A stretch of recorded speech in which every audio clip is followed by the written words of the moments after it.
Welcome to our first of two end of the year, game of the year episodes.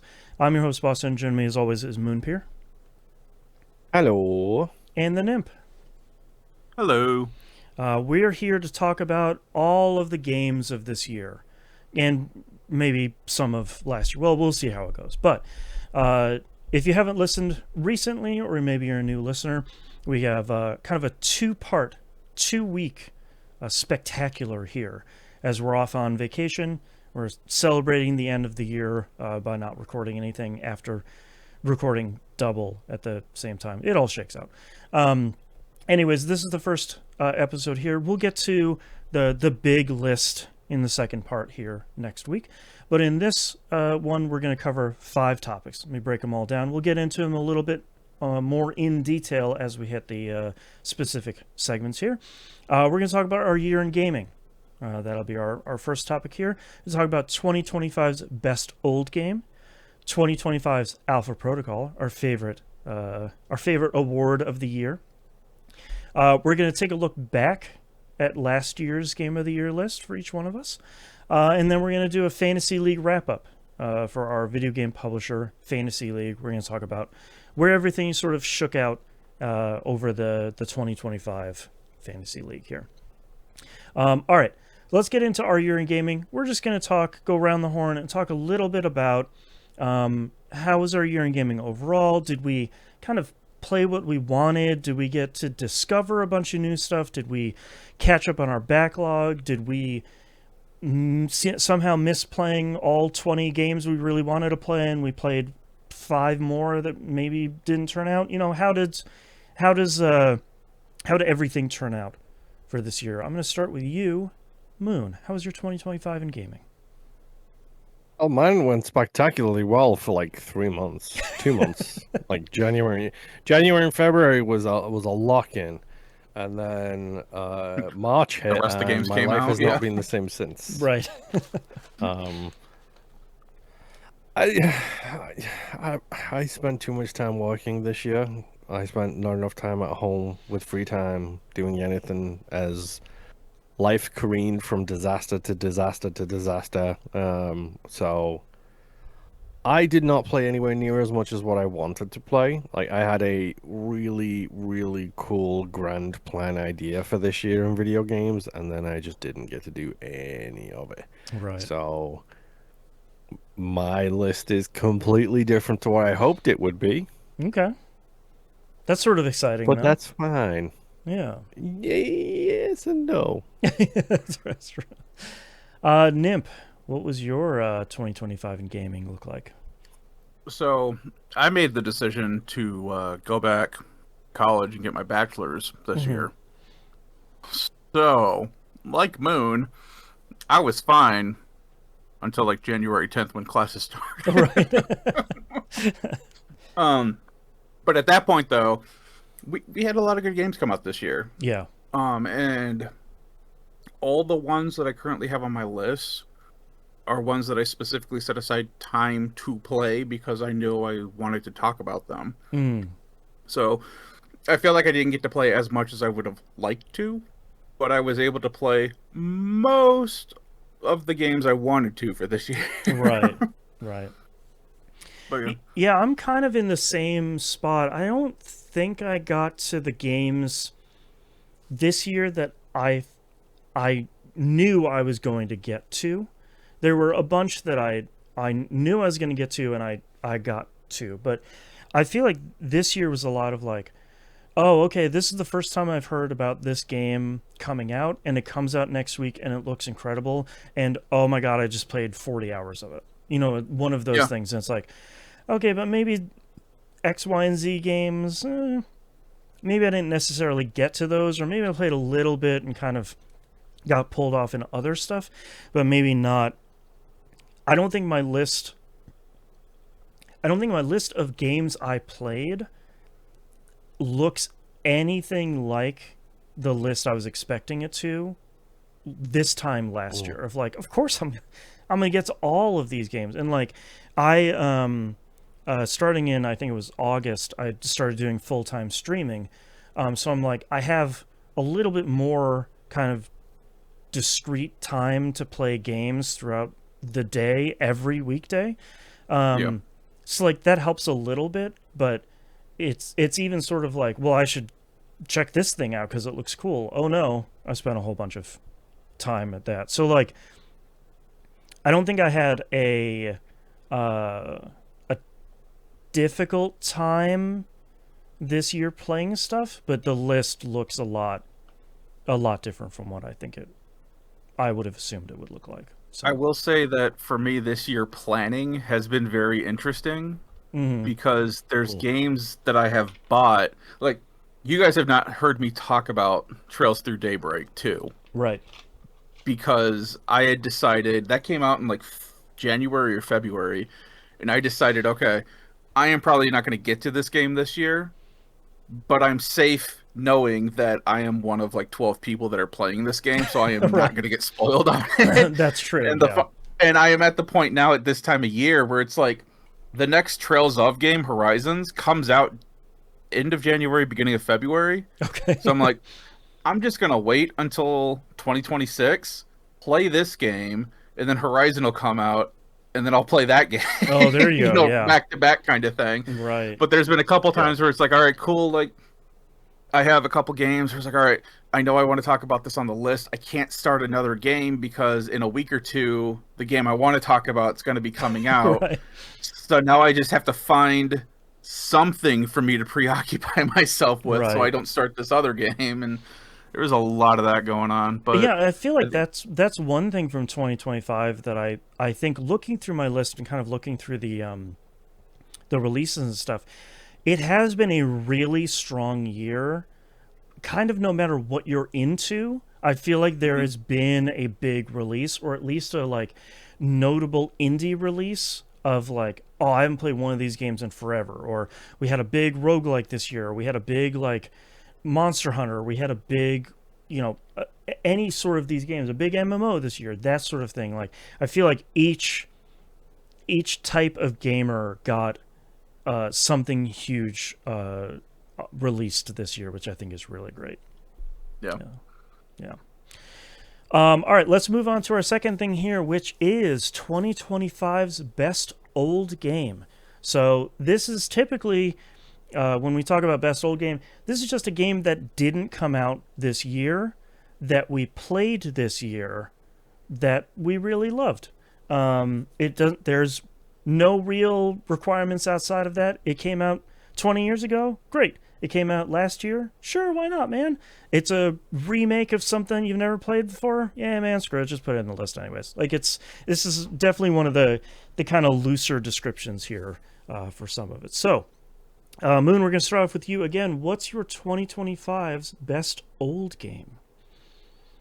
I mean, honorable shout outs here go to Journey, Citizen Sleeper, Helldivers 2, and Control as all options for this list. True. Number one is Grounded, though. Oh, yep. I went deep into Grounded right at the start of the year. I went deep into Grounded with a friend of the show, Rob, and like I got all of the achievements in a game I never thought I would get all of the achievements in. That's how much fun it was, just run in and deal with everything that has happened in that game. Like, and seeing the new game plus editions and how they changed and tweaked and adjusted that kind of stuff, it's like, yeah, okay, this is great. And the fact that there's a thing in it now where it literally just changes positions of things, it's like, yeah, cool. 100%, let's go. I'm down for this 100%. Yeah. And very much in traditional me method, I played the first game right as the sequel's coming out. Right. Yeah, because that released in early access this year, if I remember correctly. Yes. Yeah. Yeah, I believe it's in early access. It came out in like January, but Rob is aware, and most of the listeners are probably aware, that I have a no early access games remit. Like, I'll buy them in early access, I just don't play them in early access because I did that with Starbound, and after like 17 server wipes as that game got like evolved and evolved and evolved, I was like, yeah, I'm not doing that ever again. Right. Nimp, what's your best old game for 2025? Let us talk about the renaissance that was the Division 2. Mm-hmm. That's on my honorable mentions here of like, hey man, Division 2 is really good. Yeah, my son and I went real hard on that game for months. Currently taking a break on it right now. But I heard that this season even is like really good, and there's been a couple things that have popped up. I was like, oh man, I should jump in there and you replay. go. I was like, no, I cannot right now. I have things to do. Yeah. But yeah, like we're at some point we will finish out the 2 DLC that we had to buy Right. twice, so that way we could play it. Because we did start New York, and I think we got through 3 main missions on that, and then we were both kind of like, man, we need to take a break. We've been playing this way too hard.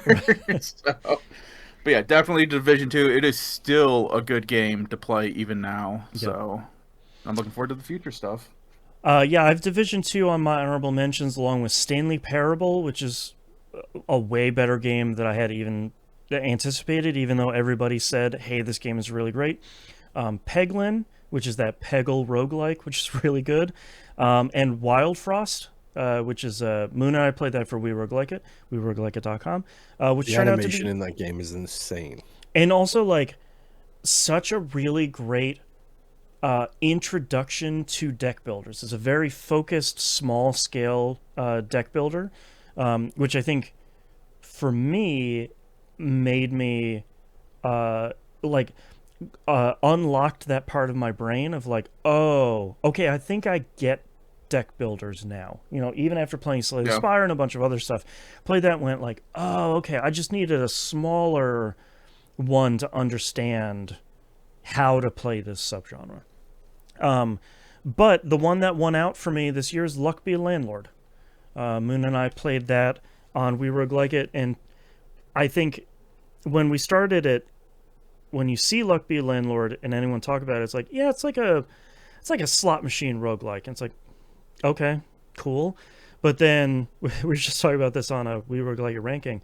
One of those things of like, I don't know, maybe an hour later, you're like, okay, cool. So the rabbits synergize with the cheese, and then that thing synergizes with the sun and the moon, and then that also synergizes with, and you have this like galaxy brain sort of thing of a game that looks like a slot machine game turns out to be this really wild deck builder, but kind of not, but this weird synergy thing. And it reminds me a lot of playing Balatro, where you're like, okay, it's a poker roguelike. Like, what are we? Okay, cool. And then an hour later, you're like, oh no, oh, this is a real problem. I need to play all of whatever this game is. The brainworms have settled in quite nicely for that. So it's one of those things of like, for me, it couldn't be anything other than Luck Be Landlord, of just sheer amount of joy and time that I played that game.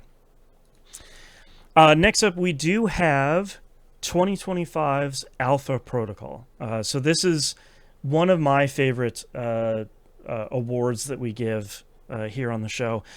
We do love our B games here, and the king of B games, the top of the pile here is Alpha Protocol, naturally. The best of the B games. If you haven't played Alpha Protocol, please go do it. It's the best, weirdest B game that you have played.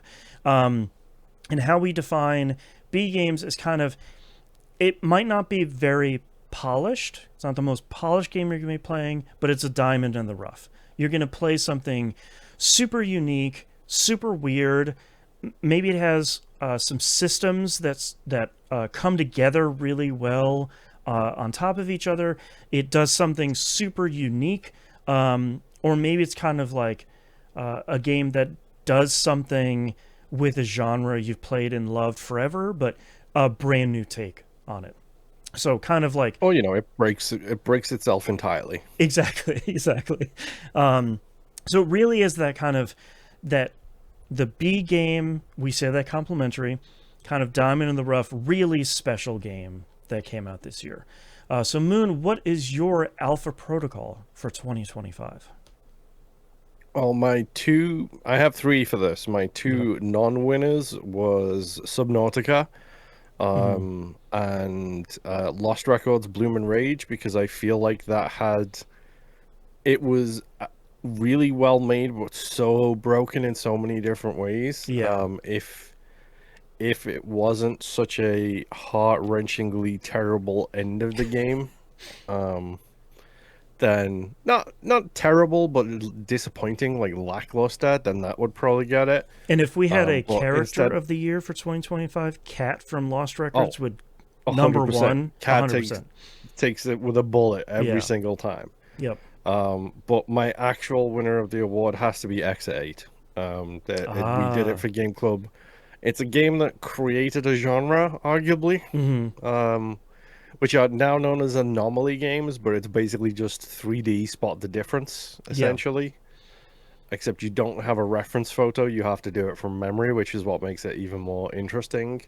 And like, I think that one game got me wanting to play so many different anomaly games. Where it's just like, yeah, give me that we make like haunted cabins for Hollywood game. Yeah. Give me all of these anomaly games. I'm really interested in the Station 8 now to see how that is too, which is the sequel Right.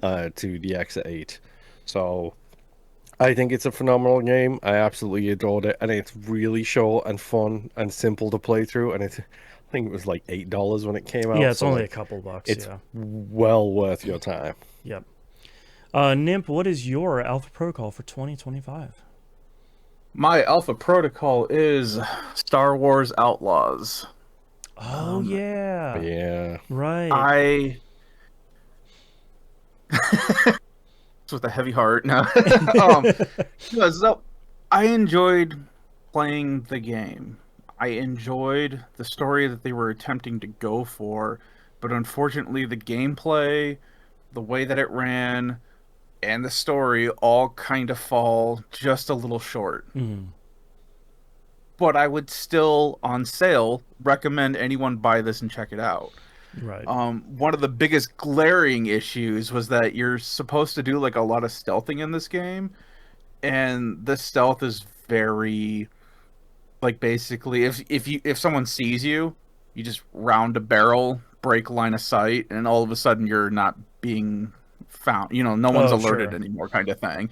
So it was like this dumbest thing, but it's all like if you do get caught, automatic fail, start at the very beginning, kind of thing. So it just a lot of it just seemed like they didn't have enough time to really put it through its paces and to really make it what they wanted it to be, which kind of sucks because I like the idea of playing as a criminal in Star Wars. Yeah. Like, as much as I love a lightsaber, like, what was that Star Wars 1313 where it was all supposed to be like on Yep. the 1313. yeah, Yep, and it was in all supposed to be on the world of criminal Coruscant. syndicates in Coruscant. Yeah, that sounded amazing, and then they scrapped it. So then we got this, which sounded amazing, but it just didn't go that well. So, but Yeah. I still enjoyed it. Yeah. But it's not making it on anybody's list. True, right. My Alpha Protocol of 2025 really could only be one game, and that's Creepy Redneck Dinosaur Mansion 3. I feel like Yep. any year that Strange Scaffold releases a game, which is going to be like every year they're going to release like 3 or 4 games. So it's 7. yeah, it's kind of like it's kind of a shoe-in, but I feel like they are kind of the B game studio, and that's a big reason why I love Strange Scaffold and the games that they make, because they are all these very focused scope, limited budget, like labors of love sort of games. And I think when you look at Creepy Redneck Dinosaur Mansion 3, the sequel to a game we never got that now we might actually get in like the weirdest sort of way. It's a match 3 game where you're fighting about like dinosaurs that have come back to life, or clowns that you kind of never see, or a squid that's reading books in the library, or a painting, or The bugs. yeah, or a gate. Like you're using it not only to fight stuff but also to solve puzzles and do environmental stuff. And then on top of it, you're going through a story about delving through the depths of a video game that you're playing, that knows you're playing it, that is having trouble and running into too many bugs, and you're in there to kind of like solve the problem and try and fix the game so you can finish it. Like, all of it is really great, but none of it would work if it also wasn't a really good match 3 game. And it's one of those few match 3 games. We've played so many across the 18 years of this show, where it's sort of like, this game started out really great, and an hour in, it's definitely cheating. Like, this game is way harder. I never felt that way with Creepy Redneck Dinosaur Mansion 3. It felt fair the entire time, which I think is a real... To me, it's like the most Alpha Protocol thing of like, oh, okay, yeah, it's a match 3 game, blah, blah, blah, whatever. But it's like, no, it's a really well-designed, really well-crafted one, and you don't realize how solid it is until you play it, and you're like, oh, so many of these other ones are cheating. Like, the AI has the gift of Apollo, and it's sort of like, oh, I got a 2 chain, yay, and the AI over there is like, okay, cool, I got a 15 chain. How's that sound? It's like, how did you even manage to make that happen? Like, that's not even... Looking at you, Puzzle Quest. Yeah, like, look at you, Puzzle Quest 2 and 3. Like, what are you doing here? Yeah, it's like you only had like one combo and then everything lines up perfectly. It's like, no, come on. This one rat hits you for 2 million health. And it's like, cool, I have 13, so thanks. So like, I think if this game, to me, this is like the perfect Alpha Protocol that we talk about, of like, it's a very small focus game. It's only a couple of hours. It's only a couple of bucks, but it's a really good match 3 game, and it's a really great story, and going through and playing the branching paths and all of that stuff from like a gameplay perspective of like, it's a match Metroidvania, which they called it. It was a match 3 game where you're also doing like Metroidvania, like going all the way to the end of this branch and getting a skill that you can use to break the end of a different branch, and kind of making progress. And it's really good, and because it's a Strange Scaffold game, it's genuinely really well written and very funny, which I think, other than Stanley Parable, we didn't really get too many of those this year. So that's my Alpha Protocol of 2025.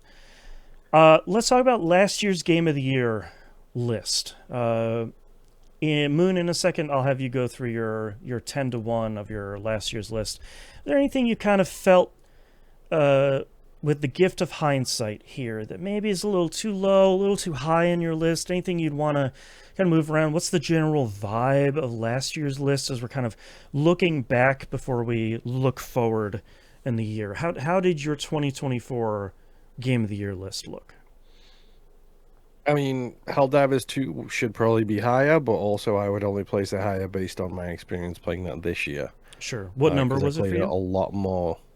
It was number 8. So from 10 to 1, Halls of Torment, Balatro, Helldivers 2, Little Kitty Big City, Aliens Dark Descent, Click Holding, Mini Shoot Adventure, Space Marine 2, A Short Hike, Lies of P. The only one that I really have, I think, with that is I might flip Lies of P and Short Hike. And I think I actually might have said this last year, is depending on my mood, I could potentially flip the two of them, because I think Lies of P is an incredible Souls-like, but nothing has really stuck with me like Short Hike. Yeah. It's the What Remains of Edith Finch effect, where it's like, what game have I thought about the most from this entire list over the past year? It's probably A Short Hike. And like, it's one of those games where it's like, yeah, probably should be number 1 for me, but also I'm not going to complain, because Lies of P was incredible. Yeah. And annoyingly difficult to beat that last boss several times. Nimp, you're muted. And Nimp is muted. I was looking at my PlayStation games, and I remember that I have Liza P for free from PlayStation. It's like, I don't have the trophies on PlayStation. I just have the achievements on Xbox. There you go. But because of what Moon just said, there are certain types of hell I do not want to replay in that game.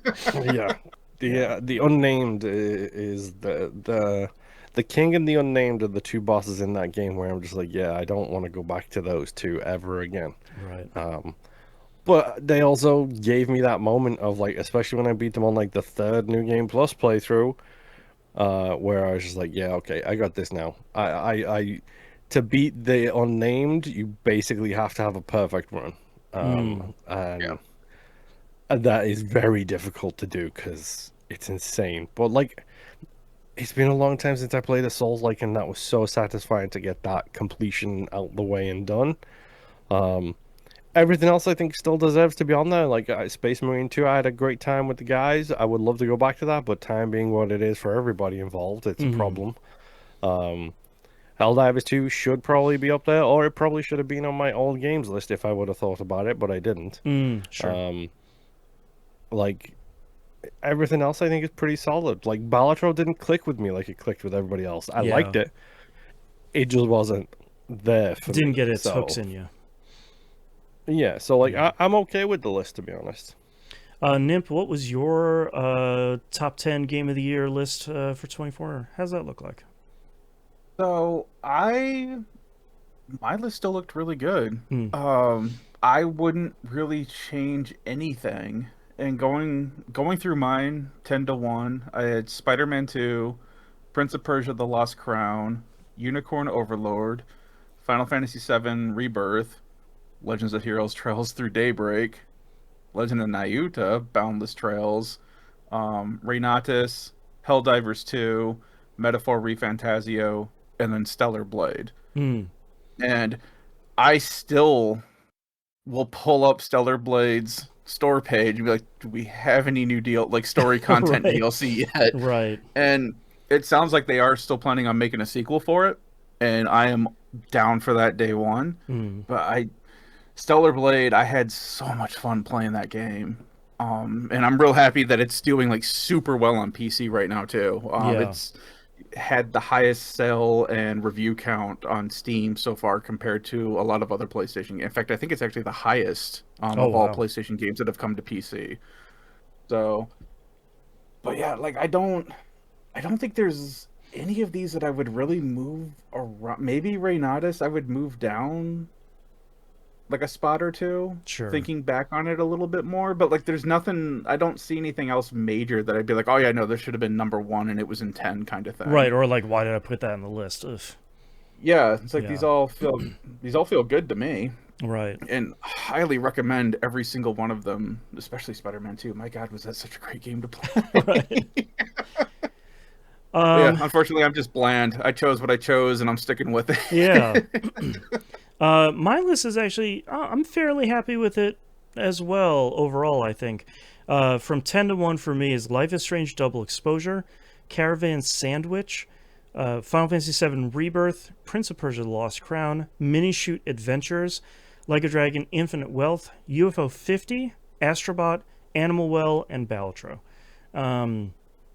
The only ones I think that I'm really happy with that list. I don't think I would really change anything if I was to go back through it. Only ones that I think if I was going to make the list now, I think I might actually switch UFO 50 that came in my number 4 and Mini Shoot Adventures that came in my number 6. I think it's largely because of what Moon was just talking about with a short hike. The game I keep thinking about is Mini Shoot Adventures.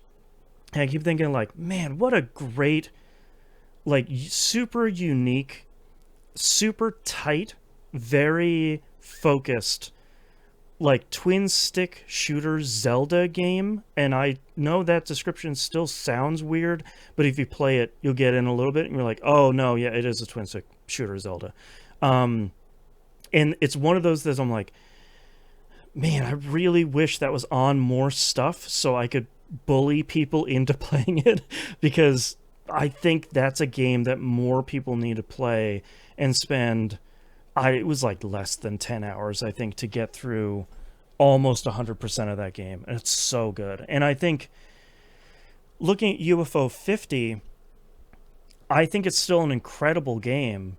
And it's one of those development miracles that it came out.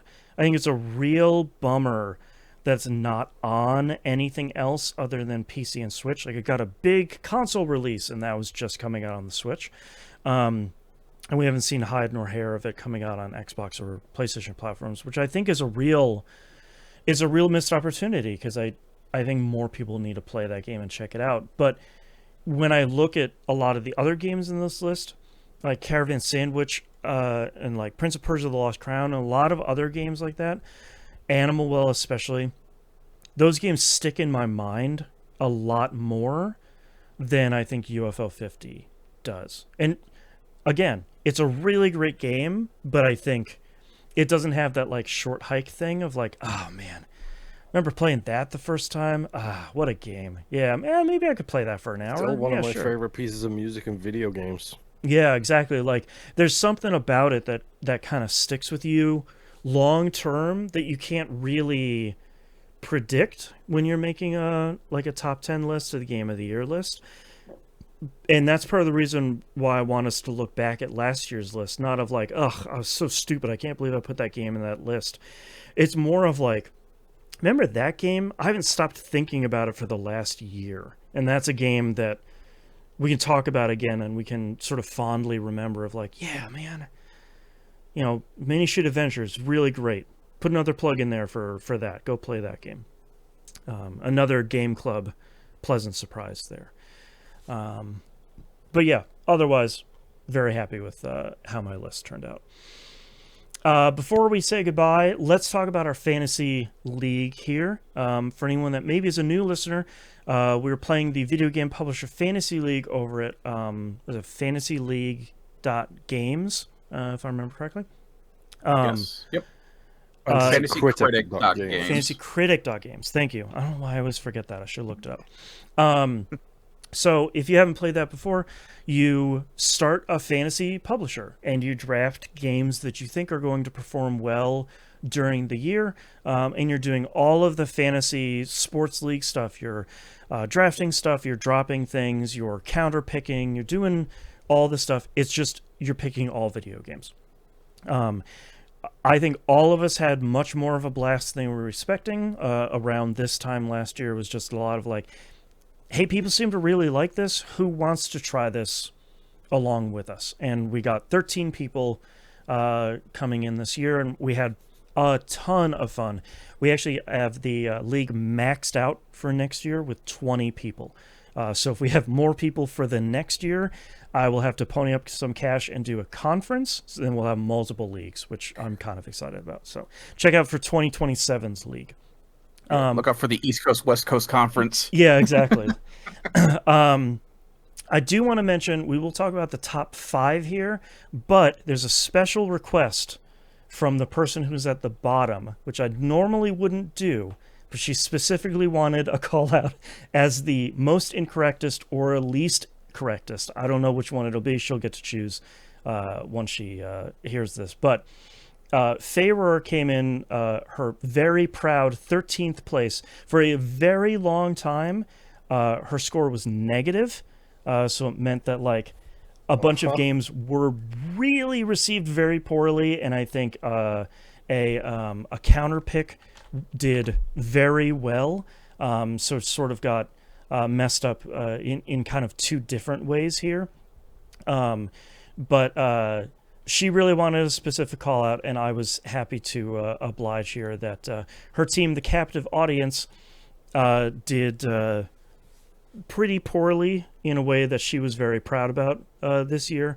Mostly buffeted on, I just pulled up the league here, FBC Firebreak. Mind's Eye was the one. Yeah, FBC Mind's Firebreak Eye was the one. and Shadow Labyrinth are the 2 that got negative points, and then Mind's Eye came out to a critic score of 33 that's out of 100, which got her a negative 18, which kept her in the negatives for quite a while here. So our league is almost done.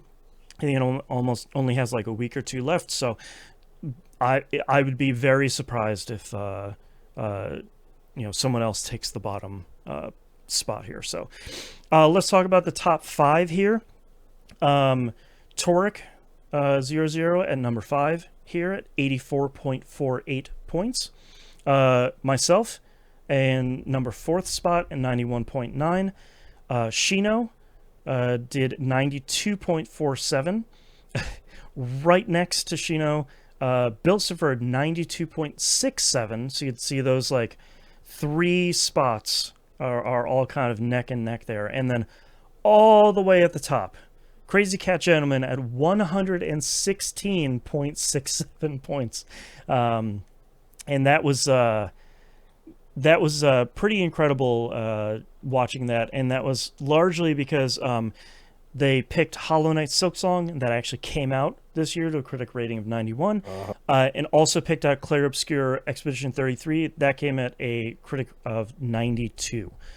So pretty much all of their picks were in the positive in a pretty substantial way this year. So by and far our most correctest of this year. Congratulations to Crazy Cat Gentleman for winning our fantasy league this year. I don't think we have maybe like 1 or 2 games releasing here that are going to be major here. So I don't think there's going to be too much of a shakeup here in the final numbers here. So. I'm just waiting for my counterpoint or my counter pick to finally kick in for Grand Theft Auto 6 not coming out this year. That's right. That's right. Yep. But they have to wait until the last day of the year. That's right, just in case it gets a December 31st shadow drop.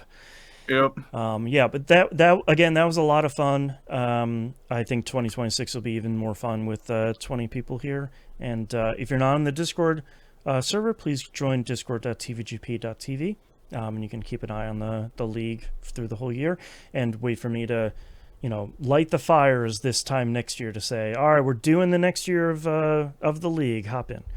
There's gonna be some crazy fights for games. Yeah, there's 20 gonna be, of us. Yeah, it's gonna be pretty wild. I'm really looking forward to it. Well, I was super disappointed last year because I think I was drafted 2nd, and I think Rob was 1st, and Rob stole Monster Hunter Wilds from me, which was just like unforgivable sin. That's right. I know. There was weeks of complaining. That's right. Yeah, because someone stole Hollow Knight from Boston. That's right. I would have done really great. All right, that's our episode. That's part 1 of Game of the Year. If you're looking for the big list, that's going to be coming next episode, along with a whole bunch of other stuff, including community stuff. And at the end of that episode, we'll do our kind of yearly wrap up and our thanks, and everyone can get their kind of final thoughts out. So thank you so much, everyone, for listening. I hope you do tune in next week for that episode. These 2 episodes are kind of previously recorded, so we're off hopefully having a great vacation. After next week's episode, we'll be back to our normal stuff as January 2026 rolls in. So thank you very much, everyone, for listening, and I hope we'll see you in part 2. Bye. Bye. Bye.